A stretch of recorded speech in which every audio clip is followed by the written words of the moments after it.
Hello बच्चों, कैसे हो आप सब लोग। आई होप सभी अच्छे होंगे। तो कोरोना का टाइम चल रहा है, पूरे पीक पे है कोरोना।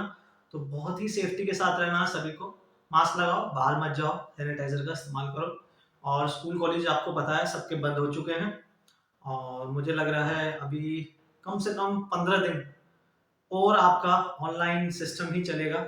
मुझे नहीं लगता कि आप स्कूल कॉलेज फिर से जा सकोगे ऑफलाइन सिस्टम में। So hello my dear friends, my name is Vivek Bhardwaj and today in this video lecture we are going to discuss heat pump and refrigerator. इससे पिछली वीडियो में मैंने सेकेंड यूनिट के कुछ टॉपिक डिस्कस किए थे, जो कि working of IC engine, 4 stroke engine, 2 stroke engine, CI engine, उसके बारे में पूरा डिटेल में बात करी है। तो चाहे तो आप उस वीडियो को भी चेकआउट कर सकते हैं मेरे चैनल पे जाके। तो इस वीडियो में आज हम बात करेंगे हीट पंप और रेफ्रिजरेटर की।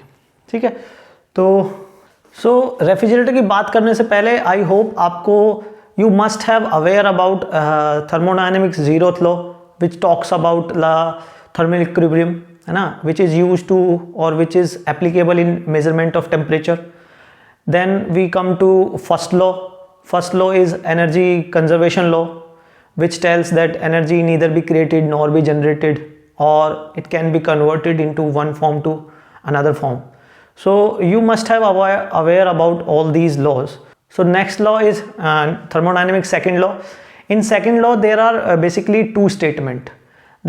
First one is Kelvin-Planck statement, second one is Clausius statement. So what is Kelvin-Planck statement?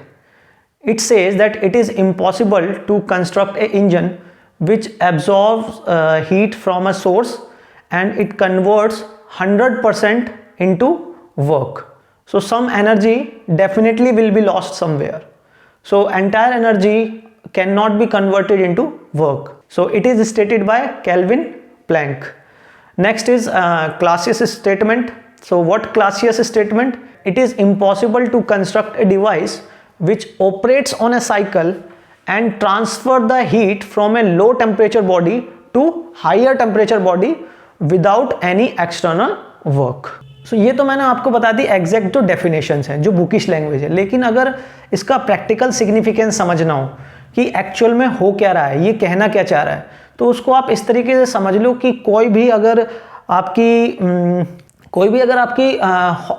Hot body है, तो हॉट बॉडी से टेम्परेचर आपका और हीट आपकी इजीली फ्लो कर सकती है कोल्ड बॉडी में। सो जैसे सपोज गरम गरम चाय का प्याली आई है एक,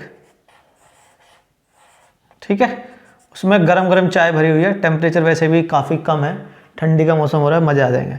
तो यहाँ से आपका हीट रिजेक्ट हो रही है, थोड़ी देर बाद क्या होगा, चाय ठंडी हो जाएगी, है ना। ये तो है ना कि गरम की गरम बनी रहेगी। तो वो चाय से हीट कहाँ गई वो गर्मी, वो चली गई सराउंडिंग्स में, है ना। तो ये प्रोसेस कैसे हुआ, इसके लिए हमने कोई एक्स्ट्रा एफर्ट लगाया या हमें कुछ काम करना पड़ा? नहीं, it happens on its own, अपने आप ही हो रहा है, ये स्पॉन्टेनियस प्रोसेस है। तो गर्म चाय अपने आप ही ठंडी हो जाएगी। लेकिन क्या आप कुछ ऐसा कर सकते हो कि अपने आप ही वो जो हीट बाहर गई है वो वापस इस चाय में आ जाए? I don't think so it is possible. So उस प्रोसेस के लिए अगर आपको कुछ करना है तो उसके लिए कुछ हमें एक्स्ट्रा वर्क करना पड़ेगा, अपने आप नहीं होगा ये प्रोसेस। सो हीट हमेशा हाई टेम्परेचर से लो टेम्परेचर की तरफ फ्लो करेगी। अगर आपको लो टेम्परेचर से हीट हाई टेम्परेचर की तरफ फ्लो करानी है तो you need to put an external work. Simple सा है भाई, जैसे कि पानी है, पानी आपका हाई एल्टीट्यूड से लो एल्टीट्यूड पे अपने आप आ सकता है, दैट प्रोसेस इज स्पॉन्टेनियस, है ना। पानी ऊपर से नीचे आ जाएगा अपने आप। लेकिन if you try to reverse this direction, पानी को नीचे से ऊपर भेजना हो, तो क्या चला जाएगा अपने आप? नहीं जाएगा। उसके लिए you need to put some extra effort. और एफर्ट कैसे करोगे? या तो कोई पंप वगैरह लगाओगे, उसी से तो आप पानी नीचे से ऊपर पहुंचाओगे। सिमिलरली आपका करंट कैसे फ्लो होता है? हाई पोटेंशियल डिफरेंस से लो पोटेंशियल डिफरेंस की तरफ। तो सेम यही हीट में भी वर्क करता है। हीट भी आपकी हाई टेम्परेचर से लो टेम्परेचर की तरफ फ्लो करती है। लेकिन अगर आपको लो टेम्परेचर से हाई टेम्परेचर में फ्लो कराना है तो you need to give some external work, अपने आप नहीं जाएगी। सो एक डायग्राम में बना के दिखा देता हूं आपको समझ में आ जाएगा क्लियर। कि सपोज यहां पर एक हाई टेम्परेचर बॉडी है, इसका टेम्परेचर मान लेते हैं TH, और एक यहां पर है लो टेम्परेचर बॉडी जिसका टेम्परेचर मान लेते हैं TL। ठीक है, आपको यहाँ पे हीट फ्लो करानी है, यहाँ से यहाँ, सपोज आपको QL हीट फ्लो करानी है और बीच में, तो ये अपने आप नहीं जाएगी। यहाँ पर ये समझ लो कि इसी को आप कहते हैं रेफ्रिजरेटर, कि आपने रेफ्रिजरेटर लगा दिया। तो यहाँ से आपको हीट फ्लो करानी है लो टेम्परेचर से हाई टेम्परेचर पे। सो इट इज़ इम्पॉसिबल, बड़ा बड़ा लिख देता हूँ यहाँ पर, इम्पॉसिबल, ये अपने आप नहीं हो सकता प्रोसेस। ठीक है, now let us talk about refrigerator. Refrigerator क्या है, सबको पता है, सबके घरों में रेफ्रिजरेटर होता है, फ्रिज सबके घर में है। तो वो क्या करता है, क्या करता है, उसमें जो अंदर आप जो भी पेरिशेबल आइटम रखते हैं, यानी फूड रख रहे हैं आप, सब्जियां रख रहे हैं, खाने पीने का आइटम रख रहे हैं, है ना, उनको हमारी रिक्वायरमेंट है कि उसको हमें ठंडा रखना है। अदरवाइज वहाँ पर अगर टेम्परेचर नॉर्मल टेम्परेचर यानी रूम टेम्परेचर के बराबर हो जाएगा तो चीज़ें खराब हो जाएंगी, दूध खराब हो जाएगा, सब्जियाँ खराब हो जाएंगी। So we need to maintain a temperature lower than the surrounding temperature. Clear? तो उसके लिए हम क्या करते हैं, उसके लिए हम जो लोअर टेम्परेचर है वो अंदर वाला रिजर्वायर है, यानी फ्रिज के अंदर का जो पार्ट है, उससे हम हीट एक्सट्रैक्ट करेंगे।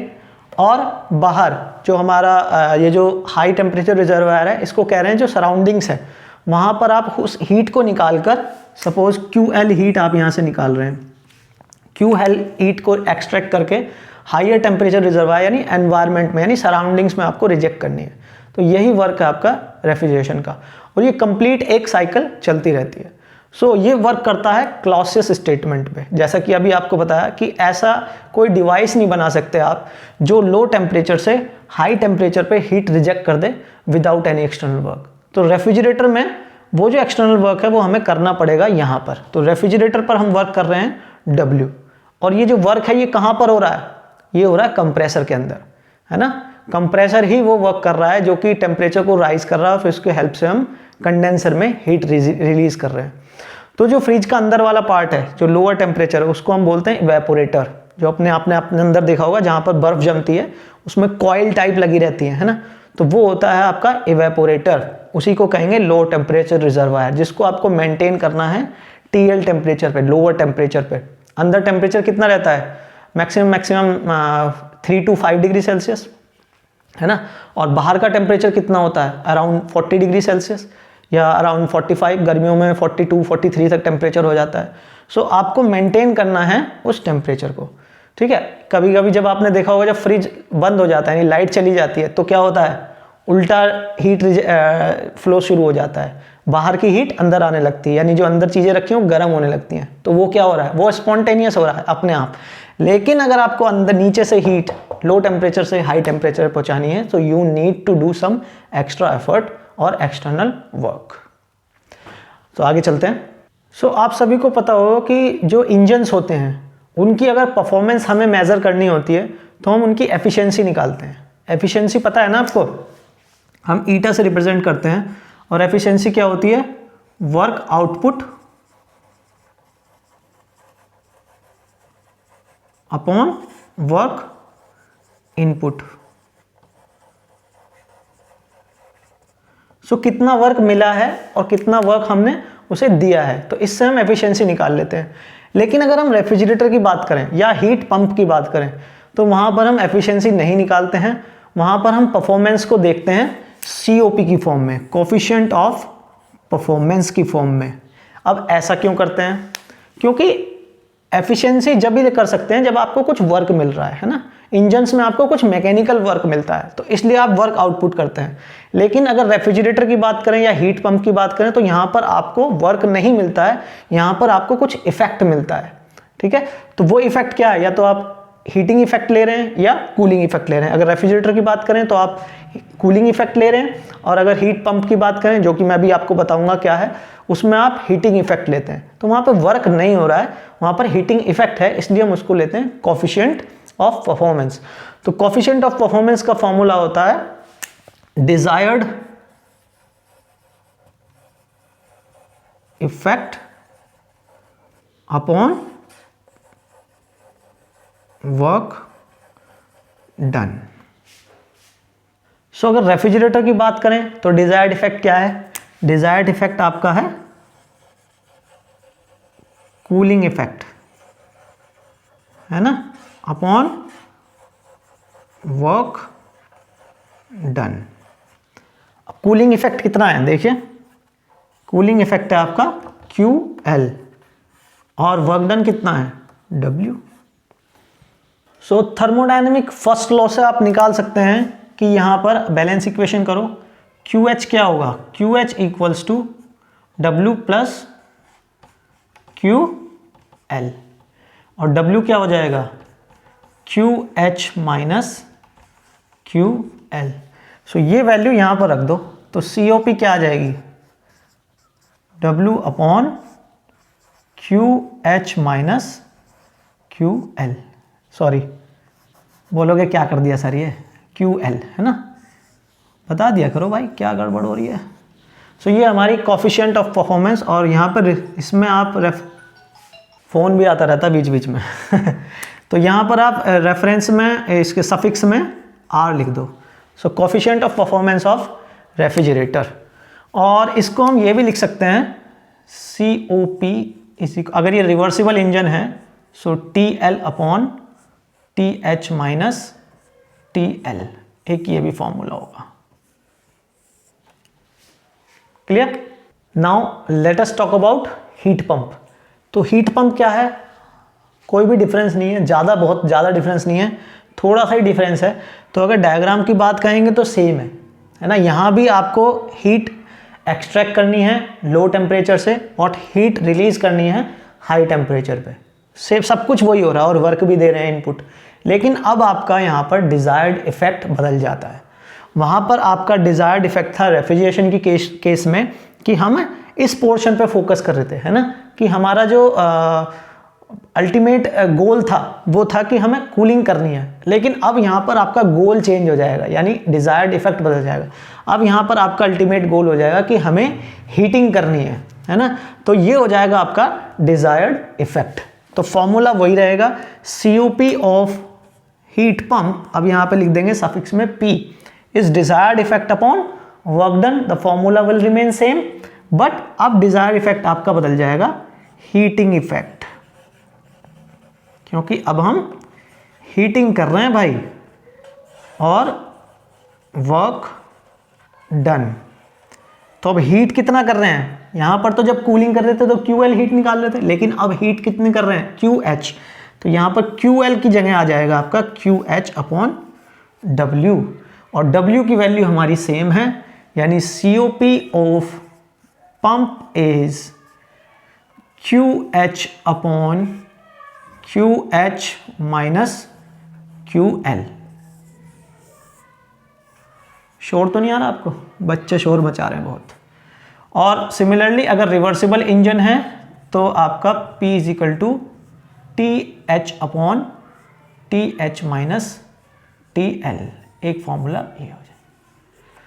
सो आई होप पंप में और रेफ्रिजरेशन में आपको डिफरेंस क्लियर हो गया होगा इस फॉर्मूले की हेल्प से।